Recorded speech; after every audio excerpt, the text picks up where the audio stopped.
নমস্কার, কেমন আছেন আপনারা সবাই? আজকে চলে এসেছি জামাই ষষ্ঠীর ভিডিওটা নিয়ে। আজকের আমরা অনেক দেরি করে পৌঁছেছি, মানে তখন বাজে প্রায় রাত্রিবেলা 10টা। তখন জামাই ষষ্ঠী হচ্ছে, কারণ তো জানেন আমরা ওই বেরিয়েই ছিলাম 4টের সময়। বাড়ির থেকে 4টের সময় বেরিয়েছি, মিনিমাম 5.5 ঘন্টা তো টাইম লাগেই। আমরা বাড়ি পৌঁছতে পৌঁছতে 10টা বেজে গেছিলো, তো তারপরেই জামাই ষষ্ঠী হয়েছে। তাই রাতে তেমন কোনো খাবারের ব্যবস্থা করা হয়নি, শুধু খালি ও যা যা খেতে ভালোবাসে সেইগুলোই মা করেছে, আর একটু সাজিয়ে দেওয়া হয়েছে ব্যাস। কিন্তু জামাইকে দেখুন, টিভি দেখছে, খেলা হচ্ছিল খেলা দেখছে, আমার ঠামাও বসে আছে, আমিও বসে আছি।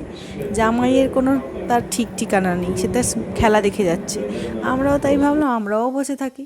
তারপরে বসিয়ে দেওয়া হলো জামাইকে। এবার একটু জামাই ষষ্ঠীর ওই বরণ ফরণ হবে, দেখতে থাকুন।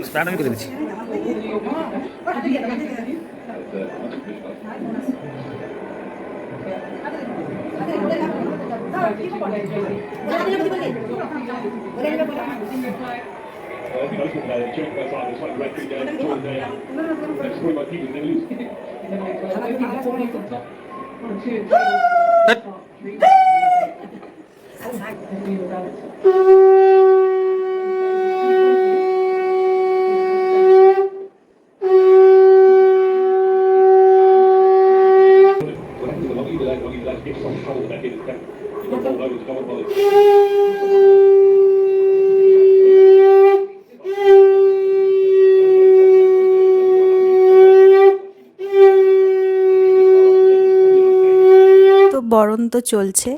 আর বলি, এটা কিন্তু সৌমের প্রথম জামাই ষষ্ঠী। তো ও তো অনেক কিছু জিনিস জানে না। জামাই ষষ্ঠী ও কেন, আমরা কেউই জানি না, আমার মাও জানে না অনেক কিছু। তো এখানে যদি কোনো কিছু ভুল ত্রুটি হয়ে থাকে তাহলে আপনারা বলবেন যে এভাবে এটা হয়। আমার মাও প্রথমবার জামাই ষষ্ঠী দিচ্ছে, কারণ আমার বাড়িতে আমিই প্রথম মেয়ে, কোনো মেয়ে নেই। তো এরপরে হয়েছে দাদার একটা মেয়ে হয়েছে। তো তাই মা আর বড় মা তেমন কিছুই জানে না, যেইটুকু জানে বা ইউটিউব দেখে যেটুকু আমরা জেনেছি ওইটুকুই মাকে আমিও একটু বলে বলে দিচ্ছিলাম। মা ওরকম করছিল, মাও একটু দেখেছি ইউটিউব থেকে, ব্যাস ওইটুকু।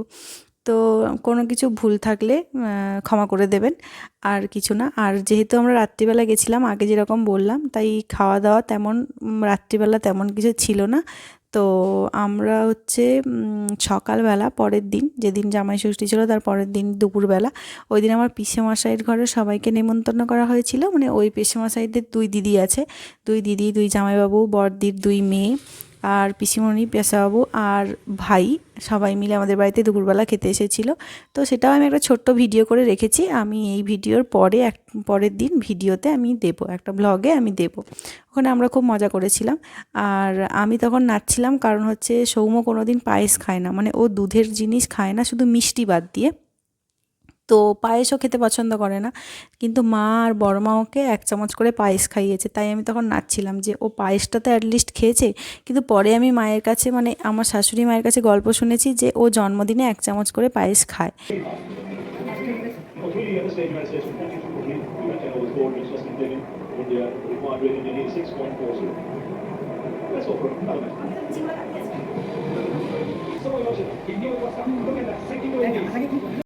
আজকের ভিডিওটি এখানেই শেষ করছি, অনেক রাত্রি হয়ে গেছে। আপনারা ভালো থাকবেন, সুস্থ থাকবেন, দেখা হচ্ছে পরের একটি ভিডিওতে। আর আমার ভিডিওটি যদি আপনাদের ভালো লেগে থাকে তাহলে লাইক করবেন, কমেন্ট করবেন আর শেয়ার করে দেবেন। আর অবশ্যই কমেন্ট করে জানাবেন জামাই ষষ্ঠীটা কেমন লাগলো, আর কিছু ভুল ত্রুটি থাকলে ক্ষমা করে দেবেন। ভালো থাকবেন, সুস্থ থাকবেন, দেখা হচ্ছে পরের একটি ভিডিওতে। বাই।